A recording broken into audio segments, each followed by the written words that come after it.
So जय हिंद दोस्तों, my self कुशल तिवारी। मैं कुशल Tiwari, officers career academy में फिजिकल इंस्ट्रक्टर हूँ। अभी जो बच्चे फिजिकल की तैयारी कर रहे हैं उनके लिए ग्राउंड 400 मीटर्स का ग्राउंड यहाँ पे सारी फैसिलिटी अवेलेबल है। और अभी हमारे ऑफिसर्स करियर एकेडमी में जो जीडी का एग्जाम हुआ था उसमें करीब 28 बच्चों ने एग्जाम दिया था, उसमें से 23 बच्चों का एग्जाम क्लियर हुआ है। सो बेसिकली हम जाते हैं, दो बच्चे हमारे पास में, एक पृथ्वीराज है और एक आदित्य भोसले है, आयुष भोसले है। सो उनसे पूछेंगे कि कैसा था उनका एग्जाम का अटेम्प्ट और उन्होंने क्या क्या किया, उनकी बात उनके ही जबान से। ठीक है, थैंक यू। सो आयुष, कैसा था आपका एग्जाम, क्या एक्सपीरियंस है आपका एग्जाम का? मेरा पहिलेच अटेम्प्ट होता आर्मी जीडीचा आणि पहिल्यांदाच ट्राय केला आणि झाला तर तुम्ही बघू शकता की त्याचा पहिला अटेम्प्ट होता आणि पहिल्या अटेम्प्ट मध्ये त्यांनी आर्मी जीडीचा एक्झाम काढला आहे। आता तुझा ग्राउंड कधी आहे, काय सांगू शकतो तू? तरी नोव्हेंबर मध्ये गेले। नोव्हेंबर मध्ये गेलाय, तर नक्की आता डेट नाही आली आहे, पण नोव्हेंबर मध्ये गेलाय। तर सेम इथे पृथ्वीराज आहे, त्याला विचारतो। पृथ्वीराज, तर माझा आर्मीचा हा पहिला अटेम्प्ट होता आणि तो सध्या क्रॅक झालेला आहे आणि माझा ग्राउंड हे जानेवारी मध्ये येत आहे। ओके। सो एक तर नोव्हेंबर मध्ये आणि एक तर जानेवारी मध्ये।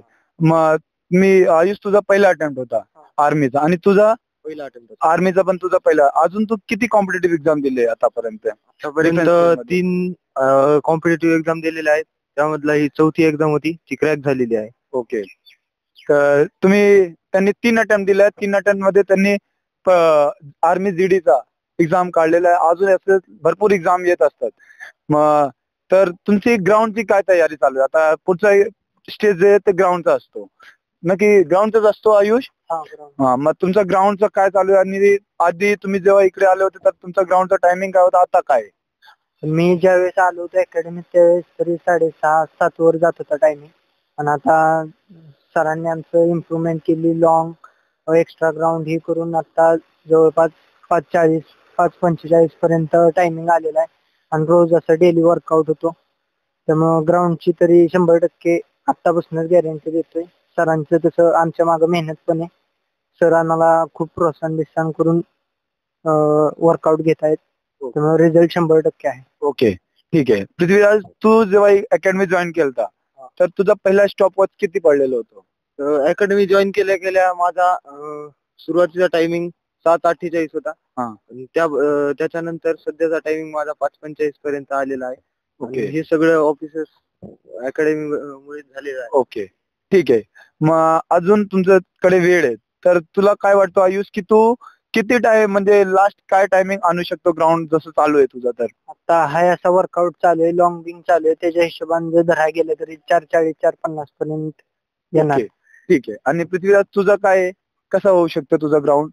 ग्राउंड हे खूप चांगल्या प्रकारे चाललेलं आहे, कारण कुशल सर हे स्वतः ग्राउंड घेतात आणि त्यामुळे ग्राउंडची प्रॅक्टिस ही एकदम जबरदस्त होते।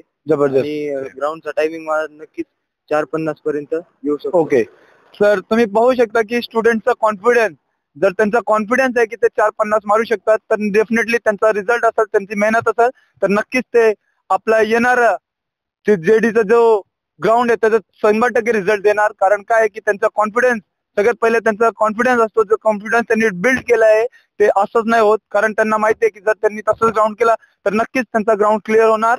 तर एक लास्ट क्वेश्चन आहे, त्यांचा शेवटचा क्वेश्चन आहे। तर तुम्ही जे आजचे युवा आहेत, जे आर्मीच्या साठी, नेव्ही साठी, एअरफोर्स साठी, डिफेन्स साठी त्यांचं बघत असतात, तयारी करत असतात, तर त्यांना तुम्ही काय मेसेज द्याल? जरी पहिल्या अटेम्प्ट मध्ये नाही झालं, दुसऱ्या अटेम्प्ट मध्ये नाही झालं, तरी शेवटपर्यंत हार मानू नका, कशात ना कशात तरी नक्की होणार। आणि जर अभ्यासाची ह्याची वाटत असेल तर नक्कीच आमची अकॅडमी जॉईन केली तरी काही हरकत नाही, कारण की आम्हाला खूप चांगला बेनिफिट भेटत आहे। माझंच उदाहरण, पहिल्याच अटेम्प्ट मध्ये मी क्लिअर झाले, आत्ताशी माझी 12वी चालू झालेली, मी 12वीत असतानाच भरती काढून बसलेले। म्हणजे की आता म्हणजे 12वी चालू झाली आहे, म्हणजे तू जस्ट 11वी क्लिअर केलं, म्हणजे तुझा एज आता 17 झाला असेल, 17 क्रॉस झाला असेल, नाहीतर 17 झाला असेल। I am right?